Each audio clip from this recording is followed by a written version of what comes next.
Thank you very much. भाषण शुरू करने से पहले इस सदन को एक समाचार देना चाहता हूं और सदन से ये चाहता हूं कि इसकी कड़ी शब्दों के अंदर निंदा की जाए। अध्यक्ष महोदय, मेरा भाषण शुरू करने से पहले मैं इस सदन को इन्फॉर्म करना चाहता हूं कि मेरे पार्टी के अध्यक्ष member of parliament barrister Asaduddin Owaisi साहब के ऊपर जानलेवा हमला कुछ देर पहले हुआ है।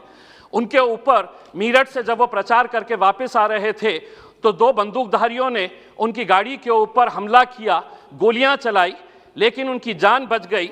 वो आए हैं वापस। मैं सरकार से ये अनुरोध करूंगा कि हमारे वैचारिक मतभेद हो सकते हैं, हमारे राजनीतिक मतभेद हो सकते हैं, लेकिन इस तरह की हरकतें होना, 2 महीने पहले उनके घर के ऊपर हमला हुआ जो पुलिस स्टेशन के सामने है और आज उनकी जान लेने की कोशिश की गई है। मैं चाहूंगा कि इस सदन के अंदर जितने भी हम राजनीतिक पार्टी के लोग हैं, ये मेरा या तेरा या तुम्हारा हमारा मामला नहीं है, हम सब से जुड़ा हुआ मामला है। इसीलिए जो भी दोषी है उनके ऊपर सख्त से सख्त कार्रवाई होनी चाहिए, ये मैं सूचना देना चाह रहा था। अध्यक्ष महोदय, भाषण का टाइम अब शुरू करें तो मेहरबानी होगी। अध्यक्ष महोदय, महामहिम राष्ट्रपति जी का भाषण सुनने के बाद ऐसा लग रहा था कि इस देश के अंदर सब कुछ बहुत कुशल मंगल है, सब कुछ बहुत अच्छा चल रहा है करके। सपनों का देश कैसा होगा, ये राष्ट्रपति जी के भाषण को सुनकर ऐसा लग रहा था, लेकिन हकीकत क्या है मैं अध्यक्ष जी मैं आपको बताना चाहता हूं और शुरुआत करता हूं उन गरीबों से जिनके आंखों के अंदर आपने 6 साल पहले एक सपना दिखाया था। 2015 के अंदर हमने देश भर के अंदर वो होर्डिंग्स देखे थे जिसके ऊपर मोदी जी की तस्वीर थी और ये लिखा हुआ था कि 2022 तक हर बेघर को हम घर देंगे प्रधानमंत्री आवास योजना के तहत। मैं देश के आंकड़ों के बारे में नहीं कहता हूं, लेकिन मेरे अपने जिले के मैं आंकड़े बताता हूं जो आपको चौंका देंगे। 80,000 लोगों ने आवेदन किया, गरीब लोग जिनको ये उम्मीद थी कि हमको एक घर मिलेगा क्योंकि मोदी जी कह रहे हैं। 52,000 लोग एलिजिबल हुए, 52,000 लोग क्वालिफाई हुए हैं। और मैं आपको बताऊं कि जनवरी 2022, 8 दिन पहले तक का आंकड़ा, 22,000 लोग एलिजिबल हुए और उसमें से दिए कितने गए घर? 355 लोगों को घर दिए गए हैं। मैं औरंगाबाद जिले की बात कर रहा हूं। क्या वजह है कि आप इतने बड़े बड़े आंकड़े दिखा रहे हैं? आप ये कह रहे हैं करोड़ों के अंदर। मैं पूरे दस्तावेज के साथ आपको बताया हूं कि 7 सालों से आपने उन गरीबों को सपना दिखाए कि मुझे घर मिलने वाला है। 52,000 लोग इस इंतजार में है कि मोदी जी अब घर देंगे और 355 लोगों को घर दिया गया है। अध्यक्ष महोदय, हम बहुत सारे सांसदों ने किसानों के बारे में बात कही है। बहुत सारे भारतीय जनता पार्टी के जो महाराष्ट्र से आने वाले सांसद हैं, उन्होंने किसानों के बारे में बात की और बताया कि सरकार किसानों के ताल्लुक से क्या अच्छे कदम उठा रही है। मैं उस सरकार से पूछना चाहता हूं कि मेरे अकेले महाराष्ट्र राज्य के अंदर जनवरी 2021 से लेकर नवंबर 2021 तक 11 महीनों के अंदर 2498 किसानों ने आत्महत्या की है। क्या वजह है इन किसानों की? अगर आप इतना उनके बारे में कह रहे हैं कि हम किसानों के लिए ये किए हैं, तो ये 2,500 किसान क्यों आत्महत्या कर रहा है? अध्यक्ष महोदय, ये small micro financing companies, private companies, banks loan नहीं दे रही, किसान उन प्राइवेट कंपनीज के पास जा रहा है जिसका इंटरेस्ट रेट इतना ज्यादा हो जाता है, किसान की फसल बर्बाद हो जाती है, पैसा नहीं, और जब वो वसूल करने के लिए किसान के पास जाता है तब उसको ये पता चलता है कि मेरे पास तो कुछ नहीं, तो वो आत्महत्या कर लेता है।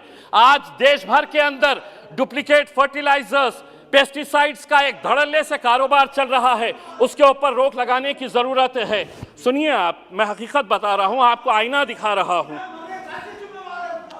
अध्यक्ष महोदय, कड़वा सच सुनने की आदत डालिए। हकीकत का आईना दिखा रहा हूं और आंकड़ों के साथ दिखा रहा हूं मैं। बेरोजगारी के बारे में आपने कहा कि 60 लाख लोगों को आप रोजगार देंगे।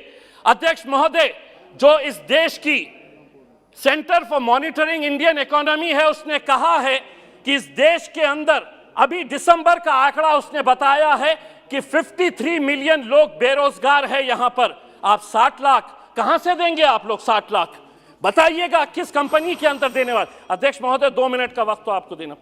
अध्यक्ष महोदय, आज मैं अगर भारतीय जनता पार्टी के बारे में कहा तो महाराष्ट्र की महाविकास आघाड़ी की भी पोल खोलने वाला हूं। हमारी संस्कृति को किस तरह से बर्बाद किया जा रहा है। छोटी छोटी किरानों की दुकान के ऊपर अब वाइन बेचा जाने वाला है। शिवसेना के एक नेता कहते हैं कि नहीं, वाइन के अंदर नशा नहीं है, तो राष्ट्रवादी कांग्रेस के एनसीपी के एक वरिष्ठ नेता कहते हैं कि बाहर के देशों के अंदर लोग पानी नहीं पीते, वाइन पीते हैं। बाहर के देशों के अंदर और हमारे राज्य के अंदर फर्क यह है कि हमारे राज्य में छत्रपति शिवाजी महाराज ने जन्म लिया था। हमारा राज्य जो है वो फुले शाहू अंबेडकर की पैदावार है। वहां पे आप बच्चों के हाथ में वाइन की बोतल दे रहे, कल वही वाइन की बोतल हटेगी तो बियर की बोतल पकड़ेगा, बियर के बाद वो विस्की पकड़ेगा। चंद पैसे कमाने के लिए अगर महाराष्ट्र सरकार ये कर रही है तो राष्ट्रपति और केंद्र सरकार ने उन्हें बताना चाहिए कि आप ये संस्कृति को इस तरह से। अध्यक्ष महोदय, एक मिनट के लिए। अध्यक्ष महोदय, रेलवे के ताल्लुक से भी हम आपको कहना चाहते हैं कि रेलवे के बजट के अंदर हर वक्त मराठवाड़ा के साथ जो एक पिछड़ा इलाका है, क्यों ये नाइंसाफी की जाती है? हर वक्त अधिकारी ये कहते हैं कि नहीं, इस क्षेत्र के अंदर आरओआर क्या मिलेगा, रेट ऑफ रिटर्न क्या मिलेगा। अगर इसी तरह पिछड़े इलाकों को देखने का नजरिया अधिकारियों का रहेगा तो रेलवे तो आगे निकल जा रही, हम बहुत पीछे रह जा रहे हैं। 70 सालों से हम इंतजार कर रहे हैं। बहुत बहुत धन्यवाद। आखिरी 30 सेकंड में अध्यक्ष महोदय, आपने अध्यक्ष महोदय, राष्ट्रपति जी ने अपने भाषण के अंदर इस सदी के सबसे महान शख्स डॉक्टर भीमराव अंबेडकर जी को कोट किया है और उन्होंने बताया है कि हमारी सरकार का मोटो है कि जो बाबा साहब अंबेडकर ने बताया था कि हमारी सरकार किन मूल्यों के ऊपर चलती है, तो लिबर्टी, इक्वालिटी और फ्रैटर्निटी, इन मुद्दों के ऊपर दूर दूर तक आपका इन शब्दों से कोई लेना देना नहीं है। अगर रहता तो यकीन मानिए कर्नाटक की उन बच्चियों को आप बाहर नहीं निकालते जो अपने सर के ऊपर हिजाब लगाकर 10 सेकंड अपने सर के ऊपर अपना चेहरा हिजाब से। मैं ये पूछना चाहूंगा, हमारी ये जो राजस्थान की बहनें बैठती है वो भी उनके सर को ढकती है, इसका मतलब ये नहीं है कि वो कोई जुर्म कर रही है। मेरे हिसाब से हम सरकार से यही अनुरोध करेंगे, इस देश की फ्रेटर्निटी, इक्वालिटी, ब्रदरहुड और भाईचारे को जिंदा रखिए साहब। धन्यवाद।